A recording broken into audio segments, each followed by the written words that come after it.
Assalamualaikum warahmatullahi wabarakatuh, and hi to all of you. So we will do the third application of Fourier transform, which is circuit analysis. When we talking about circuit, so we have a circuit. For example, over here we have a circuit, and then we want to do analysis of this circuit using Fourier transform. Okay, in order to do that, we must follow the procedure, which is consists of 4 steps. Okay, the first step is that we need to change the function into frequency domain using Fourier transform, which is this one referring to any function. For example, we are given if we are given the source, okay, of the circuit, okay, which is can be a voltage source or current source. We can represent the function, okay, which is from time domain into frequency domain. For example, we have v t, okay, so we need to represent it in frequency domain. Now we have, okay, v omega. If we are given I, okay, t, so we represent it in a frequency domain using Fourier transform. Now we have I omega, right? So we can just change this is the first step. Just change the function or transform the given function, okay, into frequency domain. Okay, the second step is that we need to transform the circuit from time domain to frequency domain. So we can do that for resistor R, okay, which is value equal to R. Okay, so if we want to transform it into frequency domain, this will be equal to R also. Okay, for a capacitor, okay, which is equal to 1 over J omega C. And then for inductor equal to J omega L. As we understand, for a circuit normally we will have R, C and L component. So we need to transform this component into frequency domain, okay, from time domain into frequency domain. Okay, very simple, just change this one. Okay, so for R, for resistor, this will be the same. For capacitor, from time domain, which is C, now the value change to 1 over J omega C. For L, and then we change to J omega L. So which is now actually we find our impedance value, okay, in the frequency domain. We call it our impedance value, or this will be equal to XC, and then this will be equal to XL. So this one will be actually XR will be equal to R, and then XC will be equal to 1 over J omega C, okay, or we have XL J omega L, right? Okay, so after that, after we transform the circuit into a frequency domain, so we need to find the transfer function for the given circuit, which is we want to find H omega equal to Y omega X omega, which is now we have relationship between input and output of the system. Okay, and then the fourth step, we need to change the output response of Y omega back to time domain with inverse Fourier transform.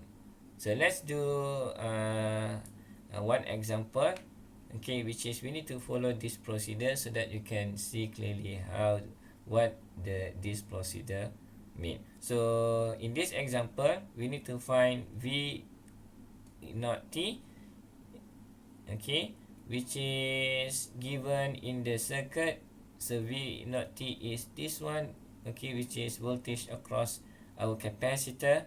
And then we are given our input voltage, okay, this will be equal to 2e exponent negative 3t u ut. Okay, so let's do the first step, okay, which is we need to change the function into frequency domain. So let's do the first step. Okay, So when we say we change the function into frequency domain, so we referring to function of the input voltage. So we have V1t equal to 2e negative 3t ut. So this is in time domain, so we need to transform this into frequency domain. So actually we want to find V1 omega, right? This will be equal to, we need to refer to our Fourier transform pair, okay, for this one, okay, which is we need to do Fourier transform. Okay, just write down Fourier transform for 2e exponent negative 3t ut. So the next one is that we can bring 2 outside of the Fourier transform operator. So we have 2 multiplied with Fourier transform for e negative 3t ut.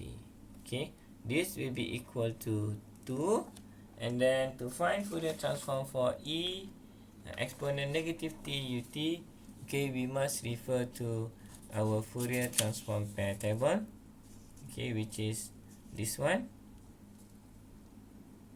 Okay, so we have e negative at ut, which is a equal to 3. So this will give us the Fourier transform will be equal to 1 over a equal to 3. So you have 3 plus j omega, right? So this will be equal to 2 divided by, okay, 3 plus j omega. So this is our input voltage in frequency domain.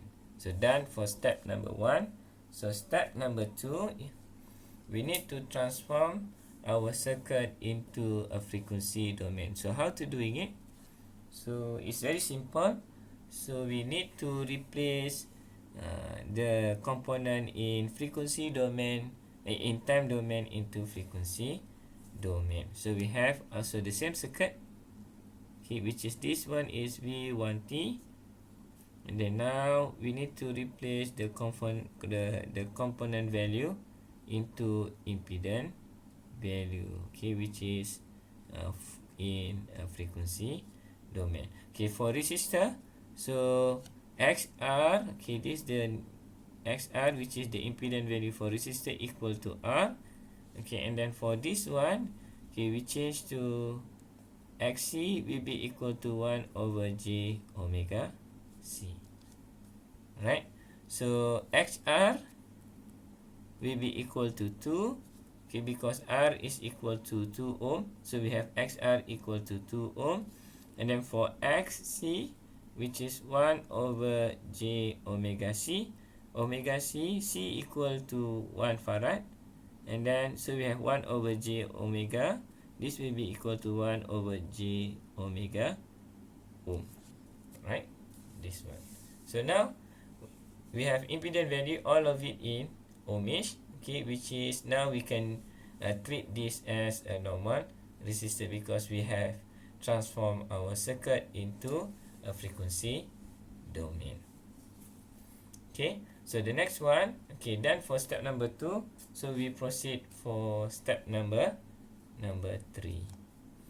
Okay, so we need to transform the circuit from time domain to this one, step number 2. Okay, for step number 3, we need to find the transfer function for the given circuit, which is relationship between our input and output. Okay, so since our output is, we need to find voltage across of our capacitor. So this is will be our V out. Okay, to find our V out, we can use voltage divider. Voltage divider. Okay.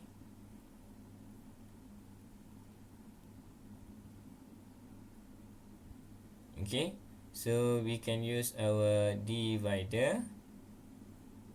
Okay, divider.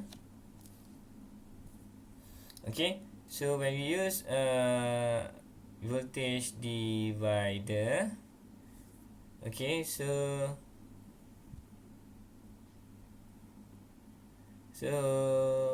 the next one is that we, for voltage divider, to find our V out, so V out will be equal to XC divided by XR plus XC.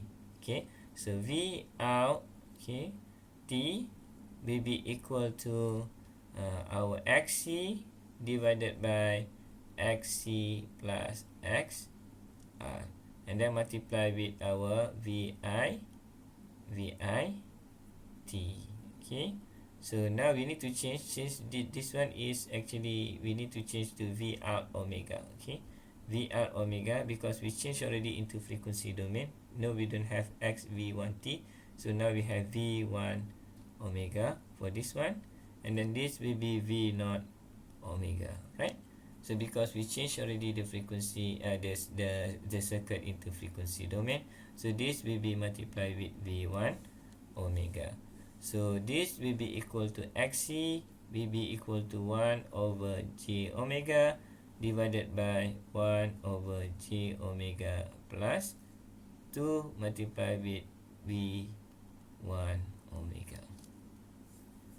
Okay, so this one over here, so we can simplify this, where we have 1 over J omega and then multiply with 1 over J omega and then plus 2, and then this multiply with V1 omega, right?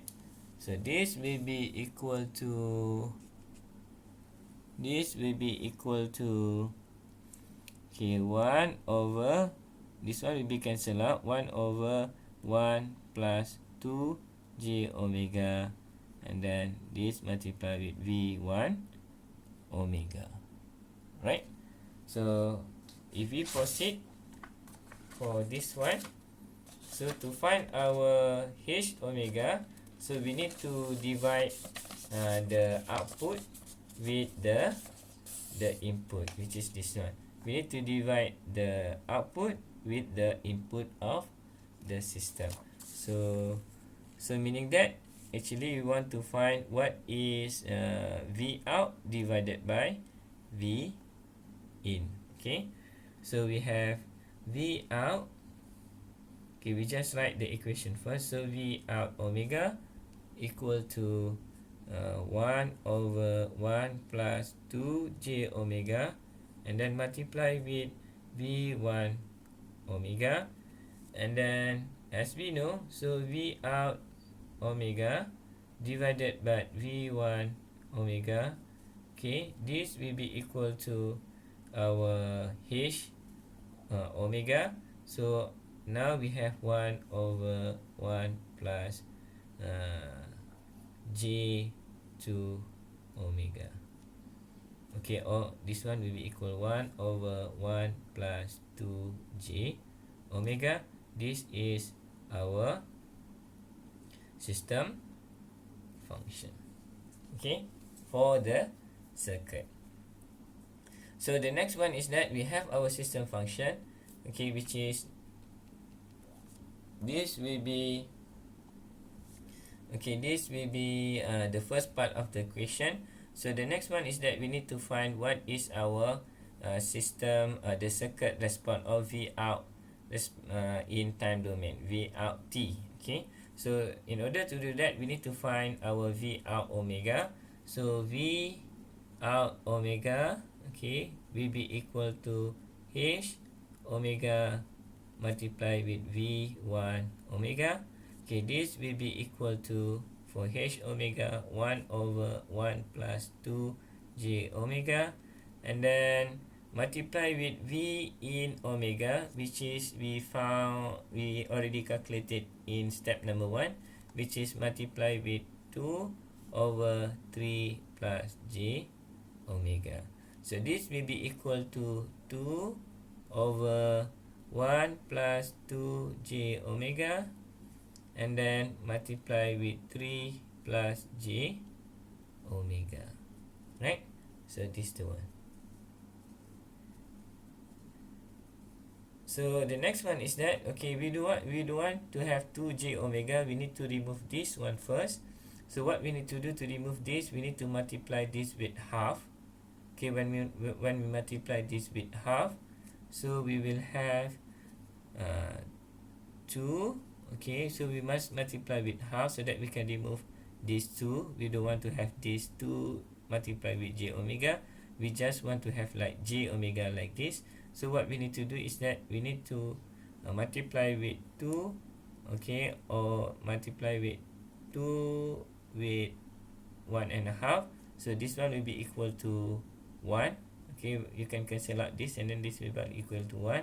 And then 1 plus 2j omega 3 plus j omega. And then we bring this into this, okay, this equation. So this will give us 2 over, okay, 2 and then half plus j omega and then 3 plus j omega. Right, so now we don't have 2 over here. Okay, so we just j omega. Okay, then is the next one we can cancel out 2 with 2. So this will be equal to 1 over half plus j omega. Okay, multiply with 3 plus j omega. Okay, so this is our V naught omega, which is output response for the circuit in frequency domain. So the next one is that we need to find for step number 3, okay, which is we need to change the output or response of y omega back to time domain with inverse Fourier transform. Now we need to find the inverse Fourier transform for V naught omega, which is this one. So we can use partial fraction, okay, to find the solution for V naught omega. So let's do that one. Okay, so the first step is that we need to replace our s value, j omega with s value to find our partial fraction. Okay, so let's do it. Okay, so for this one, okay, we need to find our we need to replace our j omega with s. So we have over here v naught omega, v naught s will be equal to 1 over half, okay, plus s, okay, 3 plus j omega. So we need to replace j omega with s. So 3 plus s, or we can simplify this. This will be equal to 1 over s plus half, okay, and this will be equal to s plus 3. Okay, so in partial fraction, okay, so we will have a over s plus half, and then plus b s plus 3. Okay, so which is this will be equal to 1 over s plus half, okay, and then multiply with s plus 3. Okay, this equal to a over s plus half, and then plus b divided by s plus 3. Okay, so the next one, we will bring this to the right of the equation. So we will have 1 equal to a divided by s plus half, okay, and then plus b divided by s plus 3, and then we multiply this with s plus half and then s plus 3. Okay, so this will be equal to a. You need to multiply this, the whole thing here, with the first term and then the second term. So for the first term, you can cancel out with s plus half. So we have a multiplied with s plus 3 plus b, okay, and then this will be multiplied with s plus half, or 0.5. Okay, this will be equal to 1. Okay, the next one, we need to find what is our value for a and b. So now we can choose any value of s. Okay, for example, over here I choose s equal to 0. Okay, so we will have 1 equal to a 0 plus 3 will be equal to 3, and then plus b 0 plus half will be equal to half. So this will be equal to 3a plus half b equal to 1. So that means this is our first equation. And then for the second equation, okay, because we have two unknown value, so we need to use find or use or select the next x value. So we need to have two value. So or we need to have the second equation. So we need to pick it up another value of s, which is for this one I choose s equal to 1. So we have 1 equal to a, okay, 1 plus 3, okay, plus b 1 plus 1 and a half. Okay, this is for s equal to 1. Okay, so this will be equal to 1 plus 3 will be equal to 4a plus 1 plus 1 and a half, which is 1.5. So we have 1.5b.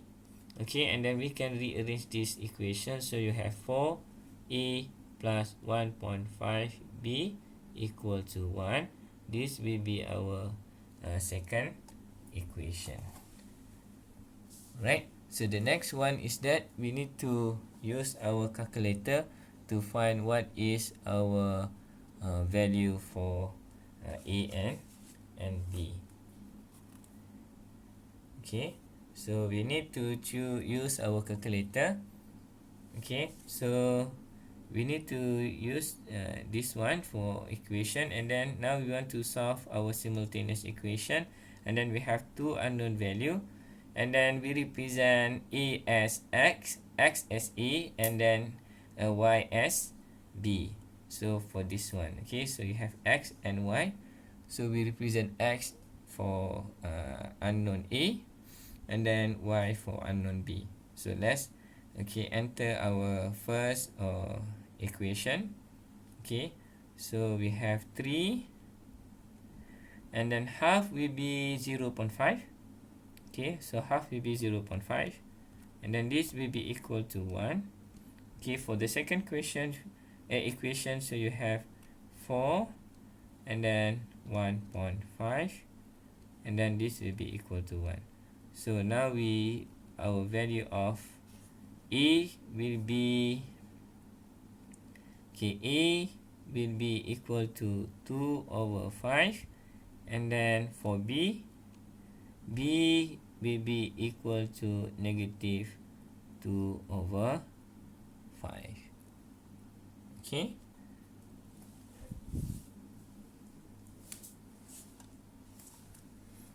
okay, so the next one is that we insert the value of a and b into this equation.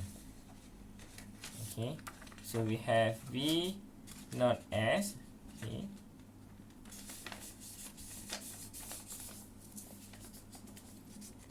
so for this one, so we have v not s, so we have v not s. Okay, now we plug in the equation for a and b into this equation. So we have a equal 2.5, so we have 2.5, so we have 2.5. Okay, 2.5, 2 over 5, sorry, it's 2 over 5 divided by s plus 1.5. Okay, and then plus our b value is equal to negative 2.5, 2 over 5, so negative 2 over 5 divided by s plus 3. Okay, so this will be equal to, you can factorize 2 over 5, so you have 2 over 5. This will be equal to 1 over s plus half. Okay, s plus half.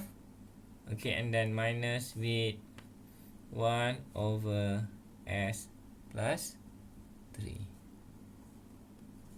Okay, so the next one is that we need to replace the s with j omega. So we need to replace s with j omega. So we have v naught omega equal to 2 over 5 and then 1 over j omega plus half minus 1 over j omega plus 3. Alright, so we can rearrange this equation a bit. So we have 2 over 5 1 over half plus j omega and then minus 1 over 3 plus j omega. Okay, and then we need to in step number 4, we need to which is this is step number 4 actually. So now this one is step number 4. So we need to find inverse Fourier transform for v naught omega. So inverse Fourier transform for v naught omega. So this will be equal to 2.5 will be outside of our Fourier transform. So we have 2 over 5. Okay, and then we use linearity properties, which is we need to find each of these Fourier transform for each term. So we have inverse Fourier transform for 1 over half plus j omega minus inverse Fourier transform 1 over 3 plus j omega. Okay, alright, so this will be equal to 2 over 5, and then this inverse Fourier transform for v naught omega will be equal to v naught t.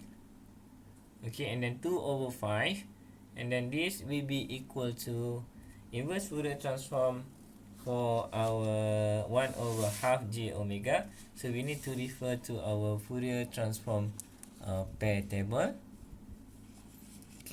which is give us for this one 1 over half j omega 2 plus half plus j omega, which is referring to this one, and then the inverse Fourier transform will be equal to this one where a value equal to half. So we have over here e negative half t ut, and then minus with for this one our a, same thing, we will use the same Fourier transform pair. So now we have 3 equal a equal to 3, so we have exponent negative 3 t u ut. Okay, so we can factorize our ut. So this will be equal to 2 over 5 e negative half t minus e negative 3 t, and then multiply with u ut. So meaning that done, this is our response of the circuit, the output response of the circuit, which is v naught t, right, which is this one, which is this one, which is v naught t, the one that we want to have. So we have already actually this one. We have our h omega.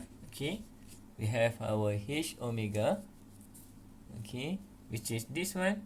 Which is the system function of the circuit h omega, which is v naught omega divided by v1 omega, and then we have also the output response of the circuit, which is v naught t equal to 2 over 5 e negative half t minus e negative 3 t ut. So now we solve already the question or the example over here.